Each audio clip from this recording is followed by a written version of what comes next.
Fablehaven, Chapter 18, Part 2. A snarling imp pounced at Kendra. The blue furry fairy caught the creature in mid-flight, pinned its arms to its side. It resembled the same imp that had apprehended her brother earlier. The albino fairy flew up and gave the imp a kiss on the mouth, and it became a striking fairy with fiery red hair and iridescent dragon wings. Seth began tapping on the glass.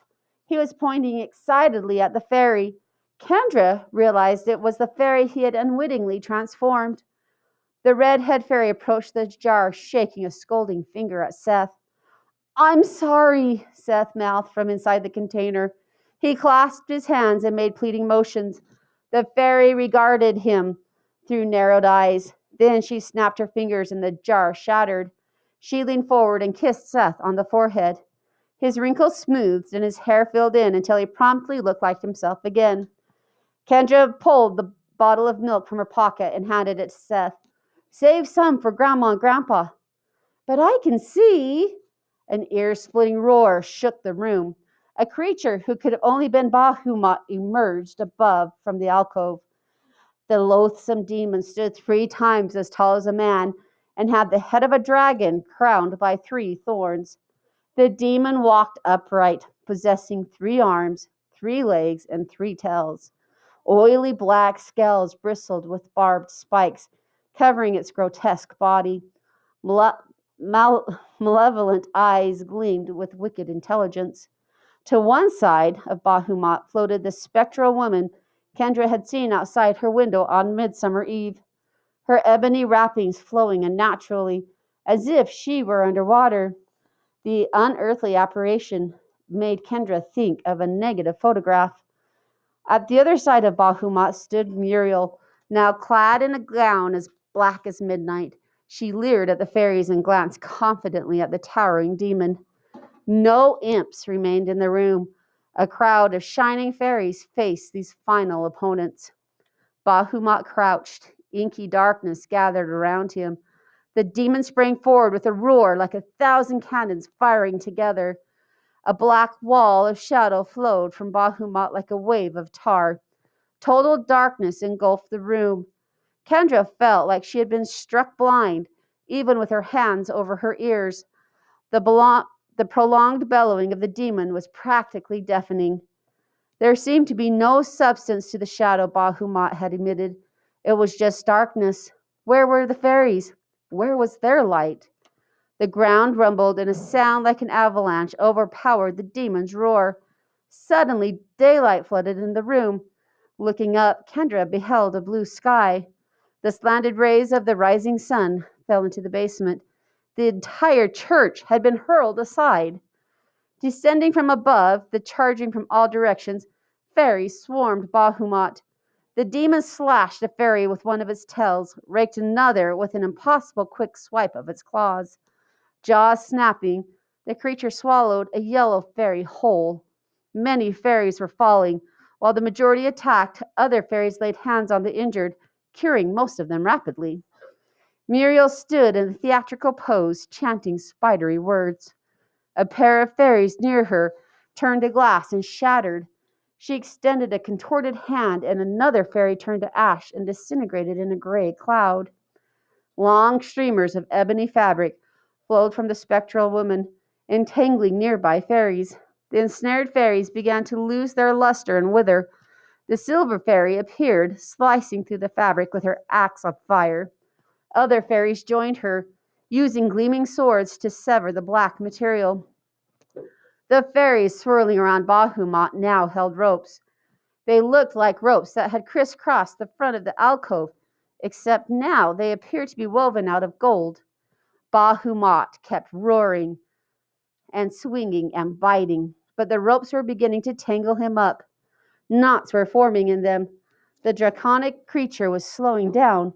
His great jaws clamped shut, tearing the gauzy wing off of a fairy with markings like a ladybug. The spectral woman turned and drifted away, her urethral wrappings no longer quite as flowing.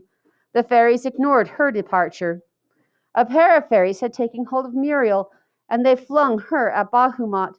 Soon she was bound to the demon by flaxen cords. She screeched as her body shriveled with age and her gown turned to rags. Three fairies alighted atop the demon's head. They each grabbed a horn and tore it out. The demon wailed. Dozens of fairies seized the ropes binding the demon and hurled Bahumat back into the alcove. Busily, the fairies began threading knotted ropes back and forth over the entrance. Kendra turned. The blue furry fairy gestured toward the orangutan, and the shackles binding it to the wall fell apart.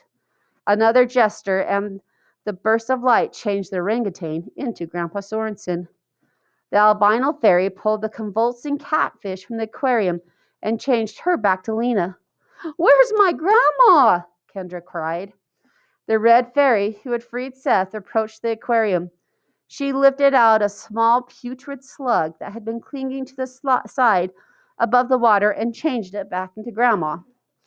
Grandma Sorensen massaged her temples. "And I thought my mind was muddy as a chicken," she muttered. Grandpa hurried over and embraced her. "Do you need milk?" Kendra asked, holding out the bottle to her grandfather. He shook his head. "We have not slept, and so the veil has not yet covered our eyes." A group of fairies gathered near the alcove, extending their arms, palms downward. Soil, clay, and stone began flowing together and piling up until Hugo was reborn. The golem stretched and let out a groan to rival the roars of the banished demon. The fairies busily healed one another, mending wounds and closing wounds. One circle of fairies spread their arms, and fragments of glass skittered together and took form of a pair of fairies and came back to life. Several other fairies joined hands and started humming. Particles of ash swirled loosely in their midst, but refused to coalesce. The fairies released one another and the ash dissipated. Some fairies, it seemed, were beyond rescue. Several fairies took hold of Hugo and lifted him out of the basement. Others did the same for Grandpa, Grandma, Lena, Seth, and Kendra. Airborne again, Kendra had a view of the destroyed church. The wreckage spread across the clearing for a couple hundred yards. Their forgotten chapel had not simply been flung aside, it had been obliterated. The fairy set them down a good distance from the wreckage in the basement. All except Lena. Two fairies were carrying her away. The former naiad was having harsh words with them in a foreign tongue, struggling in their grasp. Kendra touched Grandpa Sorensen's arm and nodded toward the commotion. "Nothing can be done about it," he sighed as the fairies hauled Lena away. He had an arm around Grandma, holding her close. "Hey!" Kendra shouted. "Bring Lena back here!" The fairies holding Lena paid her no heed, passing out of sight into the woods. The remainder of the fairies assembled above the basement, floating in an enormous ring. They had more than tripled their numbers with all the imps they had reclaimed. Kendra had seen many fairies fall during the battle, but most had been revived and healed by magic of their comrades. The radiant fairies raised their arms together and started singing. The music sounded impromptu, full of hundreds of interweaving melodies with almost no harmonies. As they sang, the ground in the clearing began to undulate. The wreckage from the church slid across the field, clattering into the open basement. The ground began to quake. The walls of the basement crumbled. The surrounding area folded in and swallowed it up. The field heaved like a stormy sea. As the undulation subsided, the basement had been replaced by a low hill. The fairy choir became more shrill. Wildflowers and fruit trees began sprouting throughout the clearing and on the hill, coming to full bloom in a matter of seconds. Flowers blossomed all over Hugo, who offered no reaction. When the singing finally ceased, a cheery hill covered by a fragrant array of brilliant blossoms and mature fruit trees had replaced the forgotten chapel. "They made Hugo look all fruity," Seth complained. The legion of fairies glided toward them, scooped them up, and carried them on a breakneck flight for home. Kendra relished being part of the mercurial procession, overjoyed at the fortunate ending to the terrible night. Seth whooped the whole way, as if he were riding the coolest roller coaster on the planet. Finally, the fairies deposited them in the yard where Dell stood waiting. "Now I've seen everything," he said, as Grandpa and Grandma Sorensen were set down beside him. The fairy with short blue hair and silver wings stood before Kendra. Thank you, Kendra said. You did wonderfully. We can never repay you. The silver fairy gave a single nod, eyes glittering. As if responding to a signal, the fairies crowded Kendra, each in turn giving her a quick kiss. As each kiss was bestowed, the fairy reverted to her former size amid dazzling sparks and darted away. The rapid succession of kisses brought overpowering sensations. Again, Kendra smelled earthy aromas of the fairy queen, rich soil and young blossoms. She tasted honey and fruit and berries, all sweet beyond comparison. She heard the music of rainfall, the cry of the wind, and the roar of the sea. She felt as if the warmth of the sun were embracing her, flowing through her. The fairies kissed her eyes, her cheeks, her ears, her brow.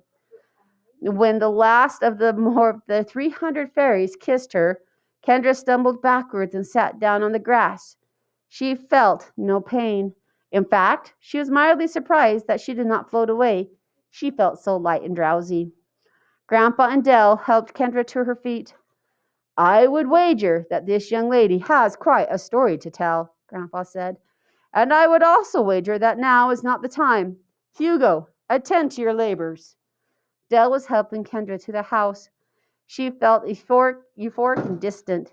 She was glad her family was safe, but she was also so inexplicably blissful, and the troubles of the evening seemed so remote that she began to wonder whether it had all been a surreal dream.